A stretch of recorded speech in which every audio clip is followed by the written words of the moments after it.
In a surprising twist, the Trump administration's recent decision to halt federal funding to some of the nation's most esteemed educational institutions has sparked a spirited debate.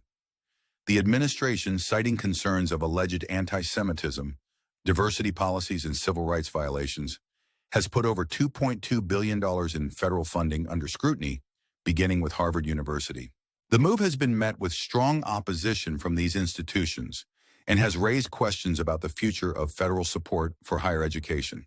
Harvard University has responded to the funding freeze by filing a lawsuit against the Trump administration, claiming that the funding cut is unlawful and beyond the government's authority. This legal battle highlights the tension between the administration and educational institutions who fear that this approach threatens their autonomy and independence. The administration's stance is clear. What it refers to as Harvard's gravy train of federal assistance is coming to an end. While this might seem like a challenge, it is also an opportunity for these institutions to reaffirm their commitment to academic freedom and inclusivity.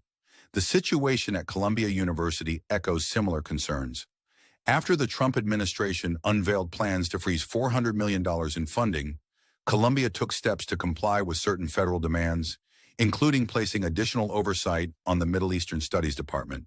However, the university remains steadfast in resisting pressure to relinquish its autonomy.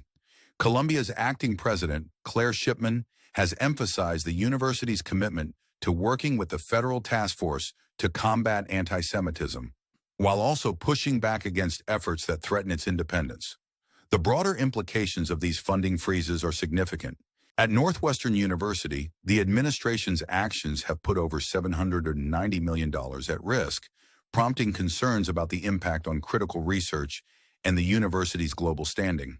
The university is swiftly gathering facts to navigate this crisis, highlighting the importance of dialogue and collaboration in addressing these challenges.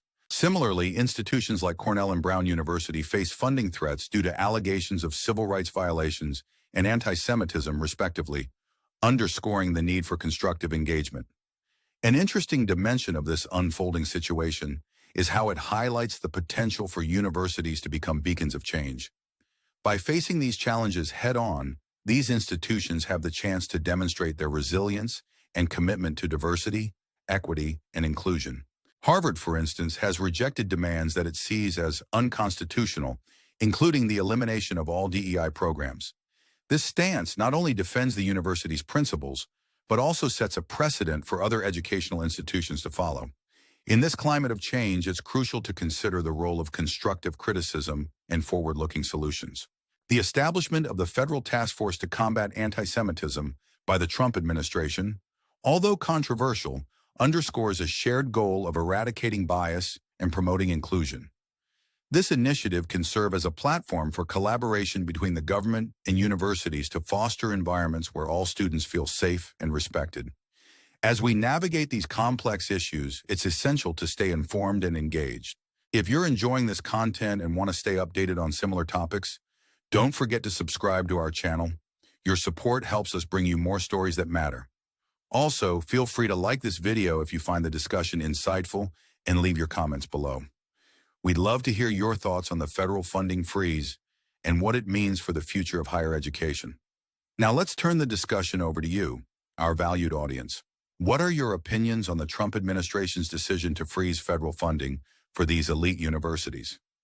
Do you think this move will lead to positive changes in how universities handle issues of bias and inclusivity? Or do you see it as an overreach that threatens academic freedom? Share your thoughts in the comments, and let's engage in a constructive dialogue about the future of education in the United States. In conclusion, while the Trump administration's actions have sparked controversy, they also present an opportunity for growth and transformation within higher education.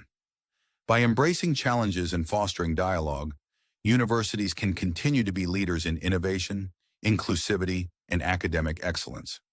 As these institutions and the administration navigate these tumultuous waters, the hope is that they will emerge stronger and more committed to the values that define them. Thank you for joining us today, and remember to stay engaged and informed as these important conversations continue to unfold.